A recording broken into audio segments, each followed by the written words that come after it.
Hello बच्चों, let's see this question. Select A B C and D correctly.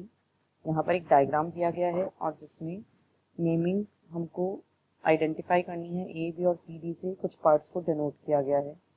तो सबसे पहले अगर हम इस क्वेश्चन के की कंसेप्ट को लिखें, the key concept of this question is parts of a seed. यहाँ पर हम डिस्कस करेंगे एक सीड के बारे में, उसके डिफरेंट पार्ट्स के बारे में। तो सबसे पहले अगर हम सीड को डिस्कस करें तो सीड जो है वो फ्लावरिंग प्लांट्स का एक इम्पॉर्टेंट पार्ट होता है। It is an important part of the flowering plants. ये नए प्लांट्स को जन्म देते हैं, they give rise to new plant, और ये different shapes, colours and sizes के हो सकते हैं। अगर एक सीड के डिफरेंट पार्ट्स की बात करें तो सीड की जो कवरिंग होती है that is known as seed coat. इसके अलावा सीड के अंदर एम्ब्रियो होता है जो कि नई लाइफ है, एंड एम्ब्रियो को फूड प्रोवाइड करने के लिए एक स्ट्रक्चर जो यहाँ पर पाई जाती है that is known as endosperm. अब अगर यहाँ पर हम एम्ब्रियो के डिफरेंट पार्ट्स को डिस्कस करें तो सीड का जो एम्ब्रियो होता है उसके अंदर वेरियस स्ट्रक्चर्स पाई जाती हैं, जिनमें से फर्स्ट है एपिकोटाइल। अगर हम एपिकोटाइल की बात करें तो ये एक स्मॉल शूट है, एक तरीके से ये एक शूट होता है जो कि it gives rise to the entire plant shoot system. जो प्लांट का जमीन से ऊपर वाला पार्ट होता है that is known as shoot system. तो it gives rise to the shoot system of plant. वहीं अगर हम नेक्स्ट पार्ट को डिस्कस करें तो यहाँ पर हम बात करते हैं हाइपोकोटाइल की।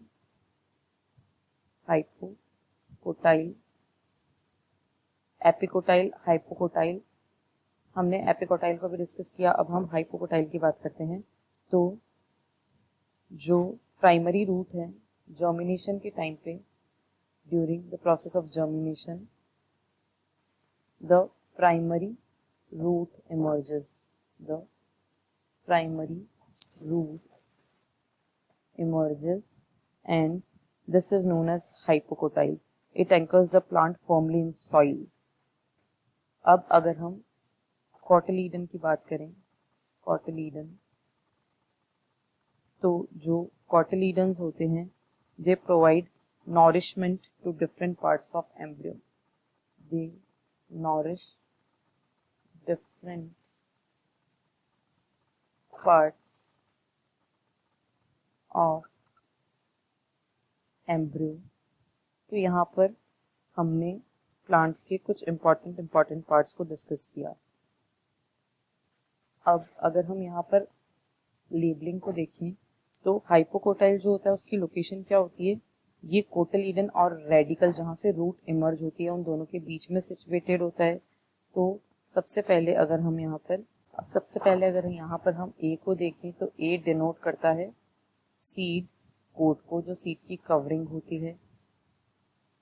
यहाँ पर बी से कोई नेमिंग है नहीं। सी को अगर हम देखें तो सी बेसिकली इसको रिप्रेजेंट करता है कॉटिलीडन को, इट इज रिप्रेजेंटिंग कॉटिलीडन।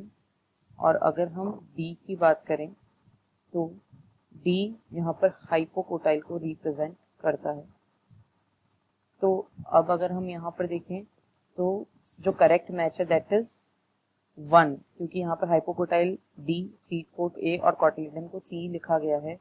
तो अगर हम यहाँ पर फाइनल आंसर की बात करें, final answer of this question, it is option